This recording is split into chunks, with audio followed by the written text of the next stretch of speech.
نماز فجر ادا کرنے کے فوراً بعد میں قبرستان میں آیا تاکہ میں اپنے مرحوم باپ کی قبر پر دعا مانگ سکوں۔ میں اپنے مرحوم باپ کی قبر پر کھڑا ہو گیا اور دعا مانگنے لگا۔ جیسے ہی میں نے دعا شروع کی تو اچانک مجھے چیخو پکار کی آوازیں سنائی دینے لگی۔ میں حیران ہو کر ادھر ادھر دیکھنے لگا لیکن مجھے کوئی بھی نظر نہ آیا۔ خوف اور دہشت کی وجہ سے میرا دل پھٹ رہا تھا۔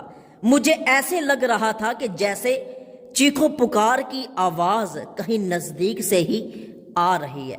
میں نے ادھر ادھر دیکھا تو مجھے ایسے لگا کہ جیسے چیخو پکار کی آواز ساتھ والی قبر سے آ رہی ہے۔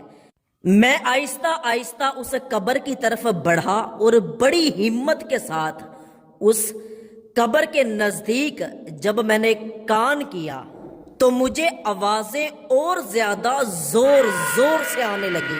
میں وہاں سے اٹھا، ایک جانب سے قبر کھلی ہوئی تھی، قبر میں بڑا سارا سوراخ تھا۔ میں اس سوراخ کے نزدیک گیا، سوچا کہ اس میں دیکھنے کی کوشش کروں، لیکن جیسے ہی میں نے اس میں دیکھا تو میں جھٹکا لگا کر پیچھے گرا اور تیزی کے ساتھ میں قبرستان سے باہر نکل گیا اور خوف اور دہشت کے مارے مجھ سے چلا بھی نہیں جا رہا تھا۔ یہ تو مجھے پتا ہے کہ میں قبرستان سے باہر کیسے آیا۔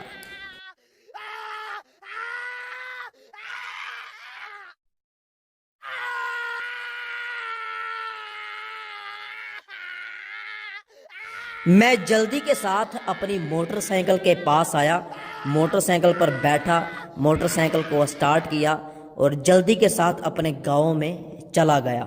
میں گاؤں جا کر جلدی سے قبر بنانے والے مستری کو، جس نے ہمارے گاؤں کی ساری قبریں بنائی، اس کو میں قبرستان میں لے کر آیا تاکہ اس کو یہ معاملہ دکھا سکوں اور پوچھ سکوں کہ یہ قبر کس کی ہے۔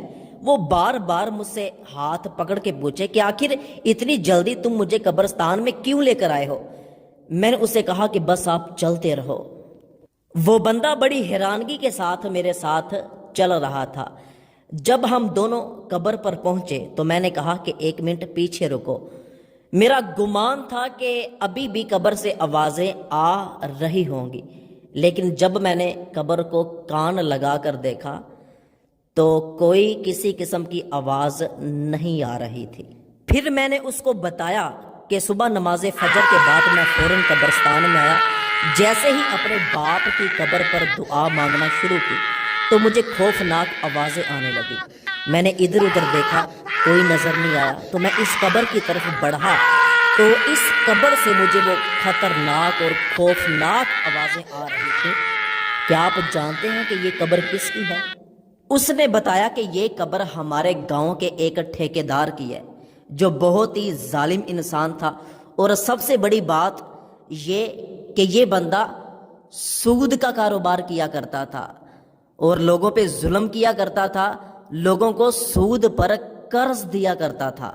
تو میں سمجھ گیا کہ قبر سے جو آوازیں آ رہی ہیں یہ یقیناً سود کا کاروبار کرنے کی وجہ سے عذاب مل رہا ہے۔ تو میری اللہ پاک سے دعا ہے کہ اللہ پاک مجھے اور آپ کو سود جیسے بڑے گناہ سے بچنے کی توفیق عطا فرمائے۔ اچھی بات دوسروں تک پہنچانا صدقہ جاریہ ہے۔ اس ویڈیو کو جلدی سے اپنے تمام دوستوں کے ساتھ شیئر ضرور کیجیے گا۔